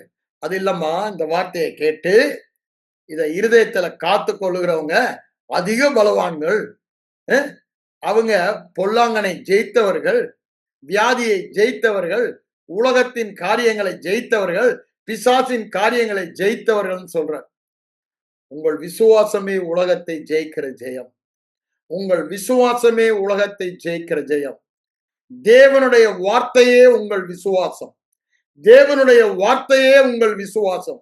தேவனுடைய வார்த்தையே உங்கள் ஜெயம், உங்கள் சுகம். விசுவாசமே உங்கள் சுகம். அதான் வேதம் சொல்லும் சத்தியம். வேத வார்த்தைக்கு நம்ம எவ்வளவு முக்கியத்துவம் கொடுக்கிறோம், அதுதான் உங்க வாழ்க்கையை நிர்ணயிக்கிறது. நீங்க எவ்வளவு முக்கியத்துவம் கொடுக்குறீங்களோ, நான் போன வாரமே வாஸ்து காமித்தேன், அதை முக்கியம் உள்ளதாக்கி மேன்மைப்படுத்துவார். ஏசாயா 42 20-21 வசனங்களை வாசித்து பாருங்க. சொல்வாரு, முக்கியப்படுத்தி மகிமை உள்ளதாக்குவார். அவரே அதை முக்கியப்படுத்துகிறார். அப்ப நீங்க அதை எவ்வளவு முக்கியப்படுத்த மகிமைப்படுத்தணும். we have to magnify God. அதுதாங்க நமக்கு மேலான பொக்கிஷம், மேலான மேன்மை பாராட்டுக்கு ஒரே காரியம் அதுதான். அதை நம்ம முக்கியப்படுத்த தவறுகிறோம். அதுதான் முக்கியம் முக்கியம் முக்கியம். எவ்வளவு திரும்ப திரும்ப இட்ஸ் a treasure என்று சொல்லுகிறார். பொக்கிஷம் நமக்கு அதுதான். அங்க உபாகமம் 4 சொல்லும் பொழுது, இந்த மாதிரி ஜனங்க உலகத்துல யாருமே இல்லை, உனக்கு ஒப்பானவன் யார், உனக்கு நிகரானவன் இல்லை. 33 முடிக்கிறாரு. 4 சொல்றாரு, உபாகம் 4 வேத வார்த்தையை பெற்ற ஜனங்கள். அங்க கற்பனை தேவனுடைய வார்த்தையை பெற்ற ஜனங்கள். தேவ வார்த்தையை பெற்றவன் சாதாரண இருக்கும். அதனாலதான் ஆண்டவரும் சொல்லிறாரு யோவான் 10:34 தேவனுடைய வார்த்தையை பெற்றவர்கள் தேவர்கள் என்று உங்கள் வேதத்திலே எழுதியிருக்க. பாருங்க, ஒரு சாதாரண மனுஷன் தேவனாக முடியும். தேவனாக முடியும்னா தேவனாக வாழ முடியும். நான் அவருக்கு ஈக்குவலா போயிடுன்னு சொல்ல வரல, அந்த வாழ்க்கை வாழ முடியுன்ற கான்டெக்ட்ல சொல்றேன். நான் தேவதூஷணம் சொல்ல வரல, அங்க ஆண்டவர் சொன்னதுதான் நான் சொல்ல வரேன். அப்படிதானே? என்ன சொல்றாரு? தேவர்கள் என்று. அப்பனா தேவனாக வாழ்வதற்கு தேவையெல்லாம் இந்த வார்த்தை இருதயத்துல இருந்தா போதும். இஃப் யூ ரிசீவ், கண்கள் திறக்கப்பட்டவன் தானே அது உள்ள போக முடியும். கண் திறக்கப்படணும்னா இது என்னன்றது, வேதம் என்ன? வேதம் குறைவற்றது, என் கண்களை தெளிவிக்கிறது. அது எனக்கு சாட்சி கூறுகிறது காணப்படாதவைகளை. விசுவாசம் காணப்படாதவைகளை நிச்சயம். அதற்கு சாட்சி வேதவசனம். வேதம் சொல்லி இருக்கிறபடினாலே நாம் சொல்லலாமே. இல்லாதவைகளை இருப்பது போல அழைக்க காரணம், தேவன் பொய் சொல்லாத தேவன். தவறாத வார்த்தை எவ்வாறு சொல்லுகிறது? சத்திய தேவன் கொடுக்கிற சாட்சி. ஆகவே நாம சொல்றோம், நாம பேசுறோம். அந்த விசுவாசம் நமக்கு வருகிறது. அந்த வாழ்க்கை வாழுகிற. என்ன வாழ்க்கை? நோயற்ற வாழ்க்கை. நோயற்ற வாழ்க்கை குறைவற்ற செல்வம் சொல்லிட்டு போயிட்டாங்க. ஆனா இந்த குறைவற்ற செல்வம் இங்க இருக்கு. அப்படிதானே? வேத வசனம் குறைவற்ற செல்வம். இது நல்லா பாடுறோம். வேத புத்தகமே, வேத புத்தகமே. கொஞ்சம் நல்லா திரும்பி திரும்பி பாடி அதை இருதயத்துக்குள்ள அனுப்புங்க. விலையேற பெற்ற புத்தகம் நீங்க. அப்ப பாருங்க, பாதைக்கு அது 2 பாட்டு ரொம்ப சூப்பர் பாட்டு. பாரம்பரிய சபையில பாடினாலும் அது சூப்பர். அந்த காலத்து அந்த தேவ பரிசுத்தவான்களுக்கு ஆண்டவர் கொடுத்த வெளிப்பாட்டுல அப்படியே. ஏன்னா அவங்க அதை ருசித்தாங்க. நாமளும் ருசிக்கணும். அந்த இடத்துக்கு நம்ம வரணும். கண்களை மூடி ஜெபிப்போம். நேரம் ஆயிடுச்சு. I don't want to proceed further. Okay, கண்களை மூடி ஜெபிப்போம். நான் ஒண்ணு சொல்றேன் திரும்பவும். யாத்திராமம் 15ஆம் அதிகாரத்துல சொன்னார்ல, நானே உன் பரிகாரம். நானேன்றார். அழுத்தி சொல்றாரு. ஐ ஆம் த லார்ட் தட் ஹீலத் thee. வியாதியை உன்னை விட்டு நீக்குகிற தேவன், டாக்டர் நான்.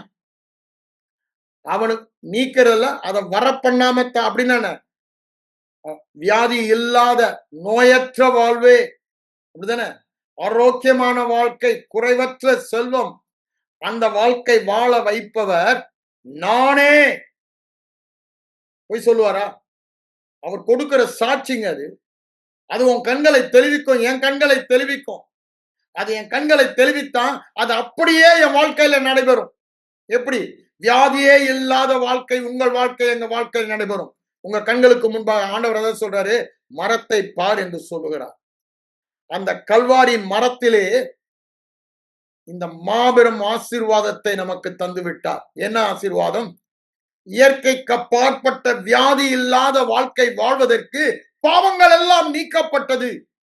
வியாதிக்கு காரணமாயிருந்த பாவம் நீக்கப்பட்டபடியினால் நீ அதை பார்க்கும் பொழுதெல்லாம் ஐ ஆம் sinless righteous in Christ Jesus. பாவமே இல்லாத நீதிமான் என்ற விசுவாசம். அந்த விசுவாசத்தின் விளைவு வியாதி இல்லாத வாழ்க்கை. வியாதி இல்லாத வாழ்க்கை. விசுவாசத்தின் ரகசியம் குற்றமற்ற மனசாட்சி. விசுவாசத்தின் ரகசியம் அதுதான். The secret of faith. I am the righteousness of God in Christ Jesus. என்னில் பாவம் உண்டென்று உங்களில் யாராவது சொல்ல முடியுமா? அப்படின்னா அந்த இடத்துக்கு நம்மளை கொண்டு அவருடைய நீதி நம்முடைய நீதி.